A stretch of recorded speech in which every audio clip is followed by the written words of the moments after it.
हाल ही में राहुल गांधी ने संसद सत्र के दौरान हिंदुओं को लेकर बड़ा बयान दिया था, जिसका बीजेपी और हिंदू संगठनों ने विरोध किया था। जिसके बाद राहुल गांधी के हिंदू हिंसक नहीं है वाले बयान का ज्योतिर्मठ के शंकराचार्य स्वामी अविमुक्तेश्वरानंद सरस्वती ने समर्थन करते हुए कहा था कि राहुल गांधी ने हिंदू समाज के लिए कोई बयान नहीं दिया। उन्होंने एक पार्टी विशेष के लिए अपनी बात कही थी, जिसके बाद राजनीतिक गलियारों में एक बार फिर से हलचल तेज हो गई थी। वहीं आज पीएम मोदी को लेकर शंकराचार्य स्वामी अविमुक्तेश्वरानंद सरस्वती का एक बड़ा बयान सामने आया है।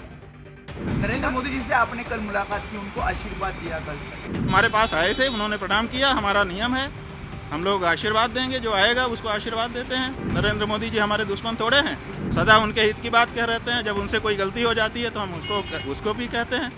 दरअसल अनंत अंबानी और राधिका मर्चेंट के विवाह समारोह में ज्योतिर्मठ के शंकराचार्य स्वामी अविमुक्तेश्वरानंद सरस्वती और प्रधानमंत्री नरेंद्र मोदी भी शामिल हुए थे। इस दौरान पीएम मोदी अनंत अंबानी और राधिका मर्चेंट को आशीर्वाद देने के बाद वो सीधे दोनों शंकराचार्यों के पास पहुंचे और दोनों शंकराचार्यों को प्रणाम किया और उन्हें आशीर्वाद भी मिला। जिस पर मीडिया द्वारा सवाल पूछने पर शंकराचार्य स्वामी अविमुक्तेश्वरानंद सरस्वती ने कहा कि पीएम नरेंद्र मोदी जी हमारे दुश्मन नहीं है, हम उनके शुभ चिंतक हैं। अगर वो कोई गलती करते हैं तो हम उन्हें बताते भी हैं।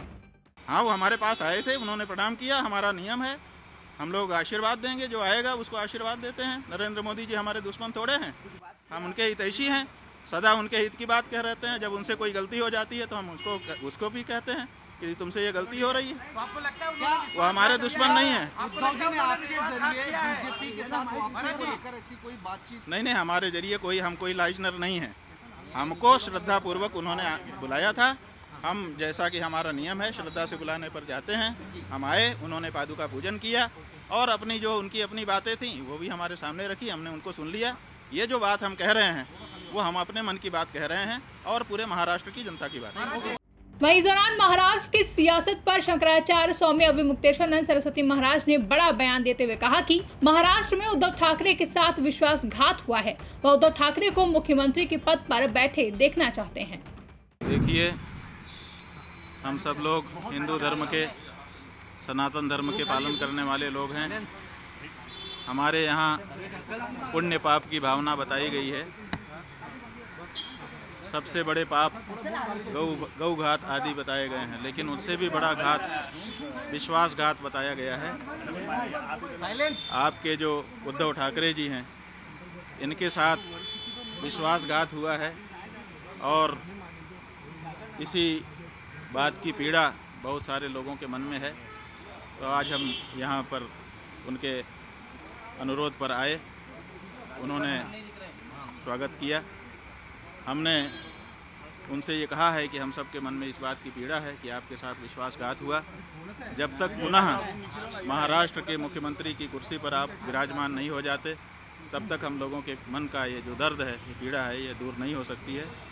तो उन्होंने कहा है कि जैसा आप लोगों का आशीर्वाद होगा हम करेंगे। महाराज जी, जो हिंदुत्व की बात कर रहे हैं, जो विश्वासघात की बात कर रहे हैं, उद्धव ठाकरे से निकला, वो कहते हैं कि हिंदुत्व हमारा हिंदुत्व है। बीजेपी कहती है कि हमारे साथ विश्वासघात हुआ है। देखिए, किसका हिंदुत्व असली है तो ये जानना पड़ेगा कि जो विश्वासघात करे वो हिंदू नहीं हो सकता है। जो विश्वासघात सह ले वो तो हिंदू होगा, क्योंकि उसके साथ विश्वासघात हुआ है। तो जिन लोगों ने विश्वासघात किया वो कैसे हिंदू हो सकते हैं? नहीं, बीजेपी का कहना है कि पहले उद्धव ठाकरे ने बाकी लोगों के साथ मिलकर उनके साथ विश्वासघात किया और यही वजह है कि बाद में उत्तराधिकारी आपको बोलते हैं हम हैं, उनके विचारों के उत्तराधिकारी है। उद्धव जी बोलते हैं हम हैं विचारों के उत्तराधिकारी। भाई, हम कह रहे हैं कि उद्धव ठाकरे जी के साथ विश्वासघात हुआ है। अब इसे में आप समझ लीजिए सब। ये बीजेपी ने, इसलिए पूरे महाराष्ट्र की जनता इस बात से पीड़ित है। सबके मन में इस बात का दर्द है। चुनाव में इस बात का पता भी चल चुका है। अब तो ये बात प्रमाणित हो चुकी है कि महाराष्ट्र की जनता इस बात को मानती है कि उद्धव ठाकरे जी के साथ विश्वासघात हुआ है और ये ठीक नहीं है। ये जनता का भी अनादर है। जनता जिसके लिए बहुमत देती है उसको उसके समय तक के लिए बनाए रखना चाहिए।